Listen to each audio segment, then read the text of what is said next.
Hey guys, it's Claudette Buttercross, and today I want to show you how I paint this Happy Fall leaf set. I've gone in and base coated my cutout in the color Colonel Mustard Terracotta, and now I'm going in with Pine Cone.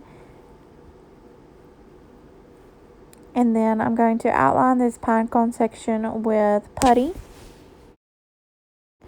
Now that everything's dry, I'm going to go in with a sponge brush and some of the color Chocolate, and I'm going to distress the edges of all my leaves.